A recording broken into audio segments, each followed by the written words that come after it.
عاش عموم العالم سنة صعبة في 2020، لكن في الإمارات تبقى هناك محطات كثيرة بارزة من الإنجاز والامتياز على صعيد الاقتصاد والحياة. نتذكر جانبا منها في ومضات ونتعرف لماذا يمكننا أن نتفائل أكثر في تقرير حمزة دبح. شكل إطلاق مسبار الأمل الإماراتي لحظة بارزة وتاريخية جدا في الإمارات خلال 2020. تبعه موزونسات كأول قمر اصطناعي للأغراض البيئية بالدولة. ومن فتح إلى آخر دخلت الإمارات عصر إنتاج الكهرباء من الطاقة النووية مع نجاحها في تشغيل محطات براكة للطاقة النووية السلمية.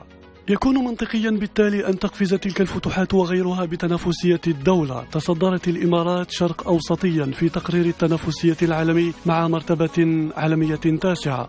يؤشر كل ذلك على اقتصاد صلب الأداء وإدارة حيوية، وذلك فعلا ما حدث. نصبت الإمارات حكومة جديدة أكثر رشاقة ونجحت في إدارة أزمة كورونا بأقل ضرر، وتلك شهادة مؤشر القوة الناعمة العالمي. صنف الإمارات في المركز الأول بالشرق الأوسط والرابع عشر عالميا في كفاءة التعامل مع الجائحة.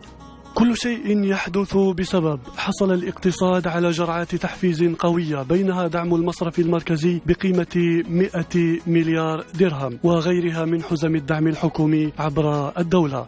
سبب آخر للتفاؤل: ارتفع إجمالي أصول الجهاز المصرفي لقرابة 3.3 تريليون درهم مع نهاية الربع الثالث بزيادة نسبتها 5.4% مقارنة مع 2019. لكن ما زالت للتفاؤل أسباب. اعتمدت الإمارات ميزانية 2021 بإجمالي مصروفات تقديرية تجاوزت 58 مليار درهم، تستهدف رفع مستويات الحياة لكل الناس. أيضا لمصلحة كل الناس تطورت التشريعات والقوانين، أقرت مراسم جديدة تنص على تكافؤ الفرص والأجور بين النساء والرجال. كذلك أصبح يمكن لرواد الأعمال والمستثمرين الأجانب تأسيس الشركات وتملكها وفتح فروع لها دون الحاجة لاشتراط جنسية معينة أو لوكيل من مواطني الدولة.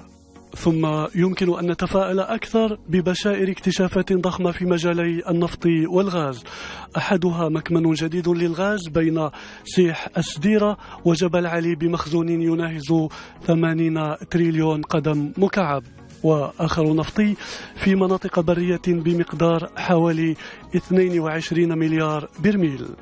من أجل كل ذلك وزيادة نتفائل ونتفائل ونتفائل أكثر مع إشراق السنة الجديدة.